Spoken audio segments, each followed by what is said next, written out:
பூமி வந்து நம்மளுக்கு உடல் கொடுக்குற அந்த உடல் அமைப்பு, உடல் கொடுக்குற அந்த கேரக்டர். அதோட வேலை வந்து உடல் கொடுக்குறது. சரி. சரிங்களா? சூரியன் வந்து உயிராற்றல். இது வந்து தலைமுறைக்கு போய் சேரணும். சேரணும். அவங்க எப்போ கட்டுனாங்கன்னு தெரியுங்களா? இப்போ நம்ம கோயில்கள்லாம் ஒரு 1000, 1500 வருஷம் தானே. ஆமாங்க. அப்போவே நம்ம அடக்குமுறையில தான் இருக்கிறோம். இருக்கிறோம். அது எல்லாம் வரலாறு தெரிஞ்சது தானே. வரலாறுல அது இருக்கு. இருக்கு. அந்த அடக்குமுறையிலேயும் நாம இவ்வளவு பிரம்மாண்டங்களை சூரிய சுற்றுன்னு ஒன்று நமக்கு பாடங்கள்லையும் பாடங்கள்ல இல்லை. அதான் முக்கியம். ஏன்னா இவங்க எப்போ வந்துட்டு இந்த ஜனவரி 14 மகர ராசின்னு ஒரு சங்கராந்தின்னு இருந்துச்சோ அப்போ உண்மையாலுமே இருந்துச்சு. சரிங்களா? இப்போ இதெல்லாம் புரியாமல் ஒரு 4 நாள் கிளாஸில் ஜோதிடம் படித்தோம் கட்டம் எப்படின்னு தெரிஞ்சுக்கிட்டு அப்புறம் அதோட பலன்கள் எடுத்து சொல்ல ஆரம்பித்தோம்னா இப்போ நம்ம நடைமுறையில் பார்க்குறோம். நல்லா கணக்கு தெரிஞ்சவங்களே, ஆமாம், இதை பற்றி ஃபுல்லாக தெரிஞ்சவங்களே இந்த 6 டிகிரி வித்தியாசத்தில் அவங்க எல்லாம் போயிட்டாங்க. தலைங்கீழ போயிட்டாங்க.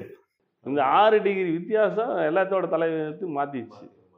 இப்போ ஒரு 30 டிகிரி இருக்கிற ஒரு ராசியவே நம்ம மேஷத்தை 2வது ராசின்னு சொல்கிறோம். ஆமாம். மீனம் வந்து முதல் ராசியாக வந்திருக்கு. இப்போ பலன்களில் மாறுபாடு வருங்களாங்க?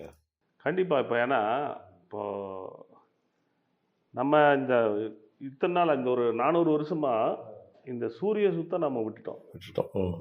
சூரிய சுற்றுன்னு ஒன்று நமக்கு பாடங்கள்லையும் பாடங்கள்ல இல்லை. அதான் முக்கியம். ஏன்னா இவங்க எப்போ வந்துட்டு இந்த ஜனவரி 14 மகர ராசின்னு ஒரு சங்கராந்தின்னு இருந்துச்சோ அப்போ உண்மையாலுமே இருந்துச்சு.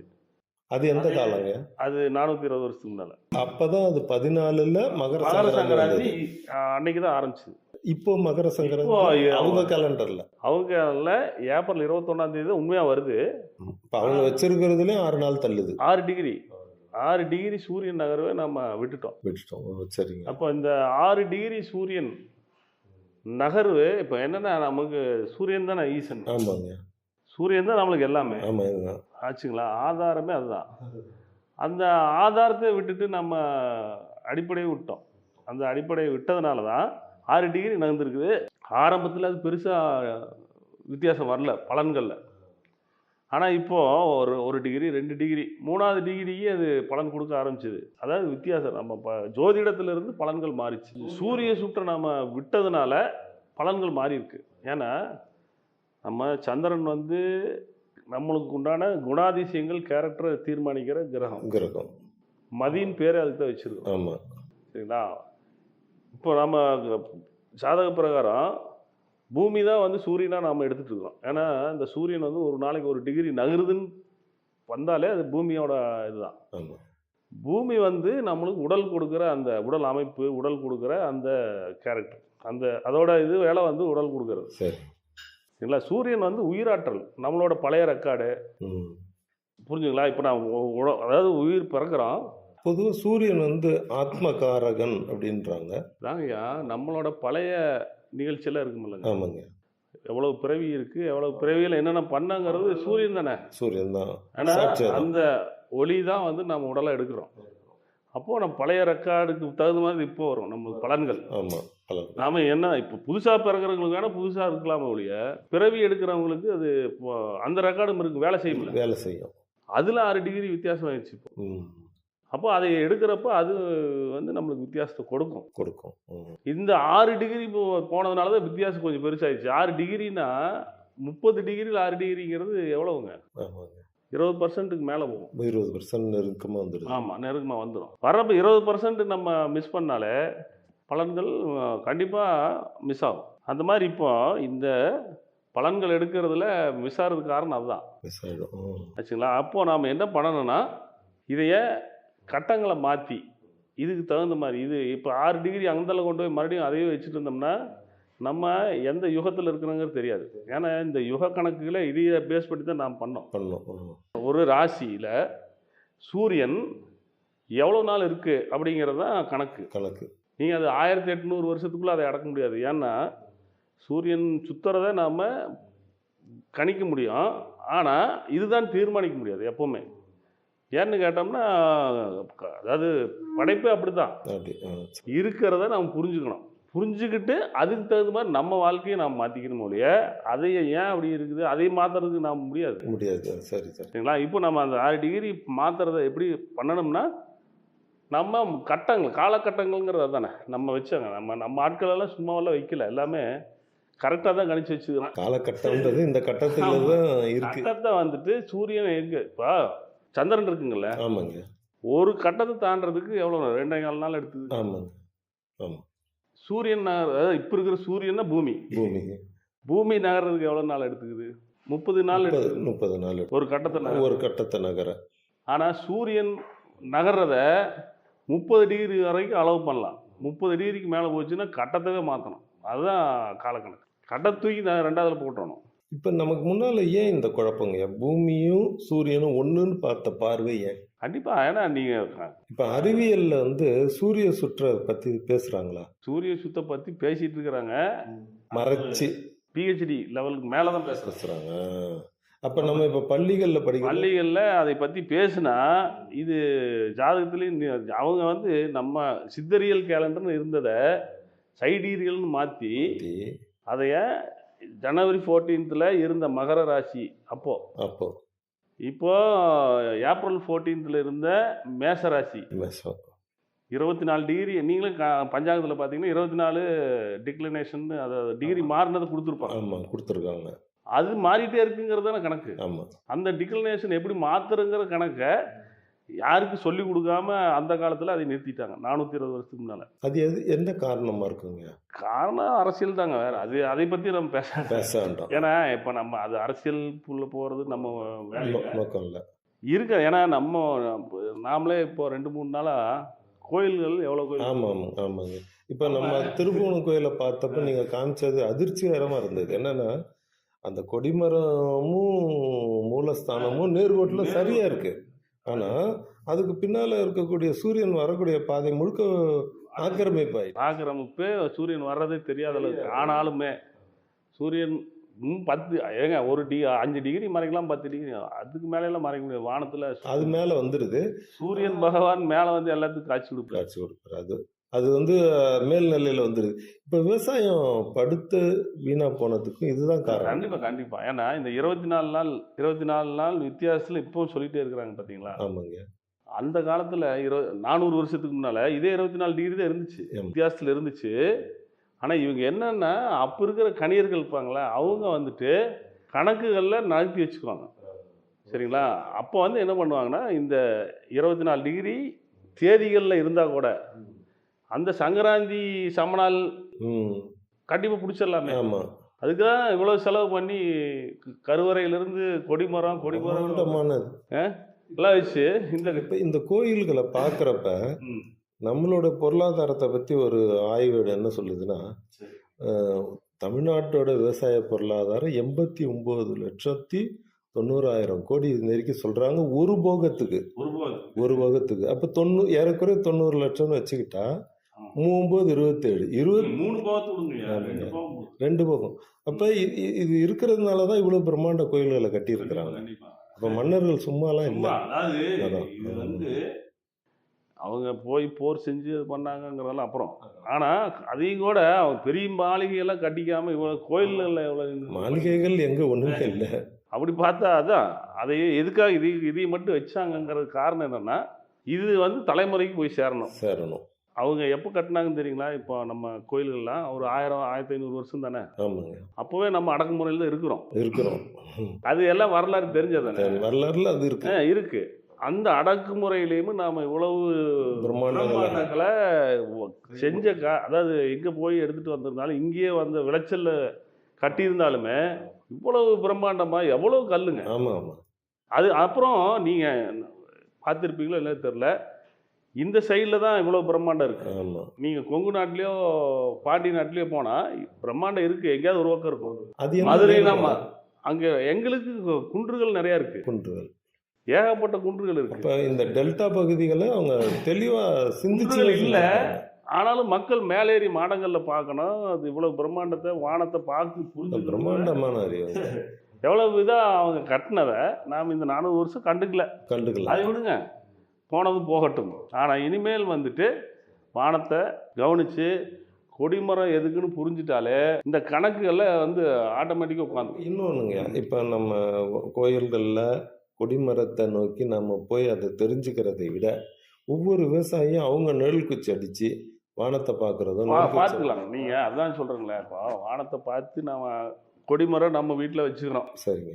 ஒரு குச்சி நட்டு நிழல் பார்க்குறோம். நிழல் பார்க்குறோம். அது கரெக்டாக தப்பான்னு இங்கே கன்ஃபார்ம் பண்ணிக்கலாம் நம்ம. அதை வச்சுக்கலாம். ஏன்னா 1000 வருஷத்துக்கு முன்னாலே அது கொடிமரம் வச்சிருக்கிறாங்க. சரிங்களா? அது சமநாள் இந்த சங்கராந்திகள் நம்ம பூமி இருக்கிற வரைக்கும் நம்மளுக்கு எப்பவும் அழிவு இல்லைங்கிறது அது ஒரு அவங்க சான்றாக கொடுத்துட்டு போயிருக்காங்க. நம்ம இந்த தமிழ்நாட்டோட தென்பகுதிக்கு என்னைக்கு அதாவது லட்சக்கணக்கான வருஷம் சொல்கிறாங்க இவங்க கார்பன் டேட்டுன்னு, கோடிக்கணக்கான வருஷம் ஒன்றும் பிரச்சனையே வராது, பிரளயம் நம்ம தாக்காது. ரொம்ப சிறப்பான செய்தியாக இருக்குது. ஏன்னா அந்த அளவுக்கு அமைஞ்ச அமைப்பு நம்மளது.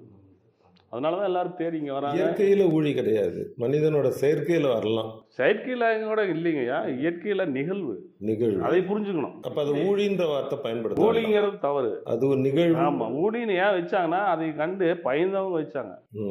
நம்ம முருகனோ இல்லை இவங்களோ அது இயற்கை, அது இயற்கையினோட நிகழ்வு, அதை புரிஞ்சுக்கிட்டு நான் எப்படி வாழணுங்கிறத அந்த வாழுங்க எப்படி வாழணுங்கிற அந்த அறத்தோட வாழ்ந்தா தான் அது காப்பாற்றப்படுவோம், சந்ததிகள் காப்பாற்றுவார்கள், மனித குலமும் காப்பாற்ற. அறத்தையும் சொல்லி கொடுத்து இந்த நிகழ்வையும் நம்மளுக்கு புரிய வச்சுட்டு போயிருக்கிறாங்க. அதனால அது ஊழின்னு சொல்லக்கூடாது. அப்போ அது நிகழ்வு, இயற்கையின் நிகழ்வு, அது ஒரு சம்பவம் மாதிரி தான். சம்பவம்.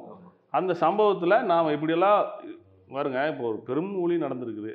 ஊழின்னு மறுபடியும் ஏன் சொல்கிறேன்னா, அந்த நிகழ்வை நம்ம முதல்ல புரிஞ்சுக்கல நிகழ்வு நடக்க போகுதுங்கிறது தெரியாமல் அது ஊழின்னு நம்ம இது பண்ணிட்டோம், எடுத்துட்டோம். ஏன்னா அதனால தான் இலக்கியங்கள்லையும் கூட பதிவு பண்ணியிருக்கிறாங்க. ஆனால் இந்த 2ஆம் ஊழிக்கு பிறகு, அதாவது முருகன் காலம், இல்லை 2ஆம் ஊழிங்கிறது மகாபாரத காலம். முதல் ஊழியில் தான் நம்ம முருகன். 2ஆம் ஊழியில் மகாபாரதம். சிவன் காலத்தில் ஊழி இல்லை. சிவன் காலத்தில் ஊழி ஒரு சூரியனோட ஒரு சுற்றுல 3 தடவை நடக்கும். சரிங்க. முதல் சுற்றுல அதாவது என்னன்னா, சிவன் காலம்ங்கிறது 14,000 வருஷம். அதாவது சிவன் காலம்னு ஒன்றும் இல்லைங்க. அதாவது சிவன் வந்துட்டு நம்மளுக்கு இந்த ஊழி காலம் அவர் நிறைய விஷயத்த முதல்ல சொல்லிட்டாரு, ஏகப்பட்ட விஷயத்த எல்லாத்துக்கும் முதல்ல சொல்லிட்டாரு. ஆனால் அன்னைக்கு அது யாருக்கு புரியல. ஏன்னா அவர் காலத்தில் அந்த குறிஞ்சி நிலத்துலேயும் முல்லை நிலத்துலேயுமே எந்த இடர்பாடு இல்லாமல் நல்லா இருந்திருக்கிறாங்க. இந்த கணக்குகளில் யாருக்கும் தேவைப்படலை. நல்லா கிடைக்குது, சாப்பிட்றோம், வாழ்கிறோம், கலைகள் இம்ப்ரூவ் பண்ணுறோம், அதில் ஆனந்தப்படுறோம், நல்லா இருந்துட்டு போயிட்டாங்க. ஆனால் முருகன் காலத்துக்கு அப்புறம் தான் நம்மளோட வாழ்க்கை பிரச்சனைகளுக்கு நாமளே வேலை செஞ்ச வேண்டிய கட்டாயத்தில் தான் சிவன் என்னமோ சொன்னாரே அப்படின்னு எடுத்து ஆராய்ச்சி பண்ணால் அது எல்லாமே அது நம்மளுக்காக தான் சொல்லியிருக்கிறாருன்னு அப்புறம் அதையே முதல்ல பிரித்து கொடுத்தவர் முருகன். அதையே டெக்னாலஜி வைஸாக அதுக்கு ஃபார்முலாவெல்லாம் போட்டு 3ஆம் தமிழ் சங்கத்தில் கொடுத்தவர் திருமால். அது மற்ற பிறமொழி ஆதிக்கம்லாம் ஒன்றும் இல்லை. இருந்தாலுமே அவங்க நினச்சிட்டு இருந்தாலுமே அப்புறம் எந்த அதிகமாக இருக்கட்டுமே, சரிங்க, அது தெரியாமல் செய்வாங்க. ஆனால் புரிஞ்சது வந்துடுவாங்க. ஏன்னா என்ன நம்ம ஆட்கள் தானே. சரி தெரிஞ்சிடும்.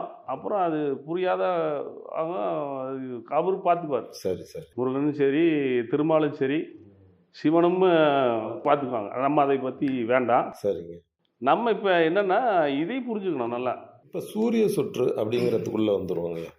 இப்போ இந்த சூரிய சுற்றை பற்றி எங்களுக்கெல்லாம் எளிமையாக புரிகிற மாதிரி பாயிண்ட் இல்லை. அதான் இப்போ என்னென்னா, நம்ம சூரியனை சுற்றிட்டு இருக்கோம், நம்மளை சுற்றி நிலா சுற்றிட்டு வரும், நம்மளை சுற்றிட்டே வரும். ஆமாம். நாம் சூரியனை சுற்றுவோம். சூரியன் எங்கே போனாலும் நம்ம கூட போகணும்ல. ஆமாங்க. அதுதான் நம்ம தலையெழுத்து. அது ஏன் போகுதுன்னு கேட்க மாற்ற முடியாத விதி. அது இது அதில் நாம் உள்ள வந்தாச்சு. ஆமாம். பூமியில் பிறந்துட்டோம். ஆமாம். பூமி எங்கே போகுதோ நாம் அங்கே போனோம். நம்ம நிலா வர்றப்போ நிலாவை பார்த்து நம்மளை பார்த்து நிலா வந்துடும். நம்ம சூரியன் எங்கே போதோ அங்கே போயிட்டோம். அப்போ சூரிய சுத்த எப்படி அதாவது இந்த 400 வருஷமா எப்படி மறைஞ்சிருச்சு நம்மளுக்கெல்லாம்னா, அதே வானத்தில் நமக்கு காட்ட தவறிட்டாங்க. சரிங்க. எப்படி நம்ம பூமியில் நிலா, அதாவது நம்ம சூரியனை சுற்றுறோங்கிறது எப்படி அடையாளப்படுத்துதுன்னா, நம்மளுக்கு அதாவது நிலநடுக்கோட்டில் நம்ம பூமியில் நிலநடுக்கோட்டு சமயத்தில் அந்த நிலநடுக்கோட்டில் என்னைக்கு அந்த சூரியன் வருதோ உதிக்குதோ அது சமநாள். சரிங்களா? அப்போ 23 அது 24 டிகிரி தான். அந்த 24 டிகிரி இப்போ 23 சொல்லுவாங்க. ஆனால் போய் நம்ம அந்த உள்ளெல்லாம் போய் பார்த்தோம்னா 24 தான் இருக்கும். 4 தான் இருக்கு. 24 டிகிரி கடகரேகை வரும் அப்போ பழமையில. இப்போ கடகரேகை வந்து மிதுன ரேகையாக மாறிடுச்சு. அப்புறம் அப்படியே திருப்பி சமநாளுக்கு வந்துட்டு ஆமாம் இப்போ தனுசு ரேகை, தனுசு அப்போ மகர ரேகை. சரிங்களா? இப்போ இந்த 3 வருஷமா தனுசு ரேகையாக மாறிடுச்சு. இப்படி நம்மளுக்கு காமிக்குது அந்த ஒரு வருஷத்துல இப்படி போயிட்டு வர்றத நம்ம தான் பூமி சூரியனை சுற்றுறத நம்ம தெரிஞ்சுக்கிறது எப்படின்னா, வானத்தில் சூரியன் வந்து இப்படி நகர்றத வச்சு நாம் சுற்றுறோங்கிறத தெரிஞ்சுக்கிறோம். ஆனால் சூரியன் எப்படி வானத்தில் சுற்றுது அப்படின்னு தெரிஞ்சுக்கிறதுக்கு வானத்தில் என்ன ஆதாரம்னா, அந்த நம்ம ஆதி ஓரைன்னு ஒன்று இருக்கு, ஓரியன் கான்ஸ்டலேஷன். அந்த ஓரியன் கான்ஸ்டலேஷன்ல 3 நட்சத்திரம் இருக்கும் வரிசையா, மேல இருந்து கீழே அப்படி சாய்வான. எந்த ஊர் போனாலும் அது 3 தெரியும். எந்த ஊர் போனாலும் டெய்லியும் அது தெரியும். ஆமா, ஏன்னா அதுக்கு தெரிகிற நேரம் தான் வேறுபடும். ஒரு நேரம் சாயந்தரம் தெரியும், அப்புறம் அப்படியே ஒரு மாதம் கழிச்சு மேலே வரும். அடுத்த ஒரு 7-8 மாதம் கழிச்சு உதயத்தில் வரும். சாயந்தரம் வந்தது காலையில் வர ஆரம்பிக்கும். சரிங்களா? இது டெய்லி பார்த்துட்டு யார் வேணாலும் பார்க்க முடியும். டெய்லி 24 மணி நேரங்கிறது, இந்த 24 மணி நேரம் இருக்குங்களேங்க. ஆமாங்க. இந்த 24 மணி நேரம் என்னைக்கு மாறாது.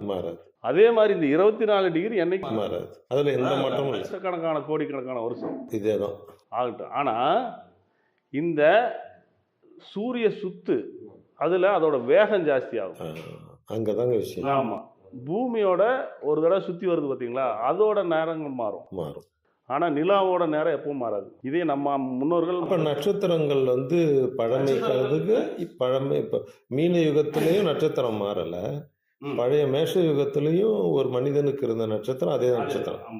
அப்போ நிலா மாற்றம் இல்லைங்கிறதுனால நிலா வந்து என்னைக்கு அதோட சுத்துல மாறாது. ஆனால் அது இப்போ 5 டிகிரி வேரியேஷனில் சுற்றிட்டு இருக்கு பார்த்தீங்களா, அந்த ராகுக்கேது. ஆமாங்க, ராகுக்கேது அப்பப்போ மாறும்.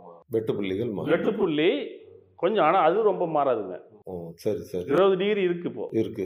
அதில் ஒரு 19.9 8 இப்படி 8ல் வராதுங்க, 9ல் அந்த மாதிரி தான் மாறுமே ஒழிய இந்த நல்லதுங்க. ஆமாம், ரொம்ப மாற்றம் இருக்காது. அந்த 20ங்கிறது ரொம்ப முக்கியமான நம்பர், முக்கியமானது 20. ஏன்னா அந்த 20 தான் நம்ம வாழ்க்கையில் இப்போ நம்ம ஒரு உயிரினம். ஆமாங்க. உலகத்தை, அதாவது இறைவனை பொறுத்த அளவுக்கு நாம் ஒரு உயிரினம் தான். ஆமாங்க. அதே மாதிரி ஆடு கோழி கொக்கு எல்லாம் இந்த உயிரினங்களுக்கு அதோட வாழ்நாள் எவ்வளோன்னு கண்டுபிடிக்கிறது ஈஸியான ஒரு ஃபார்முலா என்னன்னா, அது எப்போ பருவத்துக்கு வருது, அந்த பருவத்துக்கு வர்றது × 20 போட்டோம்னா அதோட வாழ்நாள் எல்லா உயிரினங்களுக்கும் பொருந்தும். இப்போ பெண்கள் ருதுவாகிறது இதுதான். பெண்கள் ருதுவாகிறது, ஆண்கள் ருதுவாகிறது, வயசுக்கு வர்றது அதான். அதோட × 20 அதை போட்டால் அது வந்து அவங்களுடைய அதாவது உடல் வடிவமைக்கப்பட்ட வருஷத்தை வாழ்ந்தோம்னா அவ்வளோ நாள் வாழலாம். நாம் அதுக்குள்ளே அதை இப்போ நம்மளுக்கு மைண்ட்லேயே இப்போ அதாவது சொல்லி வளர்த்துறாங்க, 70-80 செத்துருவேன், 70-80 செத்துருவேன். அப்படி கிடையாது. இப்போ அப்படி நம்ம போட்டோம்னா இப்போ ஏவரேஜாக 13 வருஷம் நம்ம பருவத்துக்கு வர்ற ஏவரேஜ் நான் சொல்கிறேன், ஒன்று கம்மியாகலாம் ஜாஸ்தியாகலாம். அந்த 13 வருஷம் × 20 போட்டால் எவ்வளோங்க? 260 வருஷம் வாழ்கிறதுக்கு நம்ம உடல் படைக்கப்பட்டிருக்கு. சரிங்களா? அதில் பாதியாவது வாழணும். மற்ற மிருகங்கள்லாம் நீங்கள் போட்டு பாருங்களேன், எல்லாம் கரெக்டாக அது அட்லீஸ்ட் ஒரு 15 வருஷம் அதுக்கு வாழ்நாள்னா 14 வருஷம் சாதாரணமாக வாழுது. மனிதர்களுக்கு பாதி கூட இல்லை. இப்போ அதுக்கான உணவு முறைகள், பழக்க வழக்கம், சிந்தனைகள், முதல்ல டென்ஷன். நம்மளோட அந்த வாழ்வியல் முறையில் அந்த அறிவறி, டென்ஷனு, இதே காரணங்கள் பாதிப்பை ஏற்படுத்துது. அது போக நம்மளோட இப்போ சாப்பாடு இது கூட கிடைக்காது, சரியா கிடைக்காதனால அது கொஞ்சம் கம்மியாக. இந்த சூரிய சுற்றுல நாம பார்க்குற விஷயம் வந்துங்க, இதுவரை நம்ம பாடத்திட்டங்களும் அதை பற்றி சொல்லலை, அதை பற்றி நமக்கு சரியான புரிதல் இல்லை. இப்போ நீங்கள் சொன்னதில் இப்போ யுகம் மாதிரி இருக்கு, மீன யுகம் மாதிரி இருக்கு, இதுதான் எனக்கு ஒரு பெரிய குழப்பத்தில். இதுதான் நான் சொல்ல வந்ததே அதுதான். அது வானத்தில் நான் எப்படி புரிஞ்சுக்கணும்னா, அந்த 3 நட்சத்திரம் இருக்குங்களே, ஆமாங்க, அது பக்கத்தில் ஒரு சிவம்னு ஒரு அடையாளம் இருக்கு. நம்ம அதை யாருமே கவனிக்கல, சொல்லி கொடுக்கல. அது ஏன்னா இந்த 400 வருஷம் அதுதான் சிவலோகம். அதுதான் சிவலோகம். ஏன்னா சிவலோகம்னு என்ன, திறந்த கண்ணுக்கு பார்க்க முடியும், கண்ணுக்கு பார்க்கலாம். நம்மளோட அண்ட வெடிப்பு இருக்கு பார்த்தீங்களா, அதாவது பிக் பேங் தியரியில் அந்த சென்டர், அதுதான் அது. அங்கிருந்து நாம் எல்லாம் உற்பத்தியாகி வெளியே வந்தோம். 4 கரங்களாக இருக்கும். சரிங்களா? அந்த 4 கரங்கள்ல ஒரு கரத்தில் நம்ம சூரியன், இந்த கேலக்ஸி இருக்கு. கேலக்சியில் 4 கரம், 4 கரத்தில் ஒரு கரம், ஒரு கரம், அந்த ஒரு கரத்தில் இருக்கிற ஒரு கிளஸ்டர்லேருந்து கோடிக்கணக்கான சூரியன்கள் இருக்கும். அந்த கிளஸ்டருக்குள்ள நாம் ஒரு புள்ளியா நம்ம சூரியன் இயங்கிட்டு இருக்கு. அதை சுற்றி நாம சுத்திட்டு இருக்கிறோம். இதெல்லாம் சேர்ந்து இப்போ பின்னால போயிட்டு இருக்கு. சரி, இது இது பின்புறமா சுழண்டு போய் எதை நோக்கி போகுதுங்க? அதை சிவத்தை நோக்கி தான். வீடு பேர் அடைதல்ங்கிறது அதுதான். நம்ம ஆட்கள் இதெல்லாம் சிவன் முதல்ல சொல்லிட்டாரு எல்லாத்தையும். ஆனால் யாருக்கு புரியல. ஆனால் இப்போ திருமால் அதை உடைச்சு அவர் சொன்னது இதுதான். இந்த வீடு நோக்கி நாம் எல்லாரும் வீடு போகிறது தானே, வீடு பேர் அடைதல் தான் நம்மளோட எய்மு. அந்த வீடு பேர் அடைதல்ங்கிறது நம்ம மட்டும் இல்லை, நம்ம அதாவது சூரியன், பூமி, நிலா, இதுக்கு எல்லாமே உயிர் இருக்கு. அது எல்லாமே உயிர் இருக்கிறதுனால தான் உயிர். அதாவது இயக்கத்துல இருந்தா உயிர் இருக்கு. இயக்கம்னாலே உயிர் தான். ஏன்னா சக்தி, அது சிவம் சக்தின்னு பேசுவோம். இதுதான் சக்தியின் மையத்தை நோக்கி போறது. இப்போ நம்மளை எல்லாம் சேர்த்து இழுத்துட்டு போகுது. அது சக்தி மையத்தை நோக்கி இல்லை, சக்தி மையம்ங்கிறது நம்ம சூரியனோட சக்தி மையம். சூரியனோட இது மாதிரி நம்ம கிளஸ்டர்லேயே, அதாவது புவனத்திலேயே கோடிக்கணக்கான சூரியன்கள் இருக்கு. எல்லாத்துக்கும் தனித்தனி மையங்கள் இருக்கு. சரிங்க. சரிங்களா? இந்த மையங்கள்லாம் அந்தந்த சூரியன் அதாவது வடக்கு நோக்கி அது பயணம் பண்ணுது. சரி, போய் அது நம்ம இதையே அடையும். அது கூட நாமளும் போய்த்தாகணும். நம்மளுக்கு இந்த பூமியில் இந்த அதாவது சூரியன், சந்திரன், இதெல்லாம் அதாவது நம்ம பூமி, இதெல்லாம் இந்த 108ங்கிற ஒரு நம்பருக்குள்ளே அது அடங்கி, தூரம், காலம், வேகம் 3மே 108ல் அடங்கியிருக்கு. அதனால இதுக்குள்ள உயிர்கள் வர்றதுக்கு ரொம்ப சான்ஸ். இது எல்லாமே ஒரு கட்டமைப்புக்குள்ள அது அமைஞ்சிருக்கு. அது அமைஞ்சிருக்கிறத புரிஞ்சுட்டு நம்ம வாழ்வியல் இன்பமாக வாழணும். அதுதான் நம்மளோட முன்னோர்களோட நோக்கமே அதுதான். அப்போது இந்த கட்டமைப்புக்குள்ளே நம்மளோட உடல் அமைப்பு இருக்குது, நம்மளோட குணங்கள் இருக்குது, நம்மளோட உயிராற்றலோட பழைய நினைவுகள், இதெல்லாமே அதுக்குள்ளே இருக்கு. சரிங்களா? இது 3ஐயும் தான் நம்ம ஜோதிடமாக கொடுத்தோம். சரிங்களா? இப்போ இதெல்லாம் புரியாமல் ஒரு 4 நாள் கிளாஸில் ஜோதிடம் படித்தோம், கட்டம் எப்படின்னு தெரிஞ்சுக்கிட்டு அப்புறம் அதோட பலன்கள் எடுத்து சொல்ல ஆரம்பித்தோம்னா, இப்போ நம்ம நடைமுறையில் பார்க்குறோம் பாருங்க, நல்லா கணக்கு தெரிஞ்சவங்களே, இதை பற்றி ஃபுல்லாக தெரிஞ்சவங்களே இந்த 6 டிகிரி வித்தியாசத்தில் அவங்க எல்லாம் போயிட்டாங்க. தலைங்கீழ போயிட்டாங்க. இந்த 6 டிகிரி வித்தியாசம் எல்லாத்தோட தலையெழுத்து மாற்றிடுச்சு.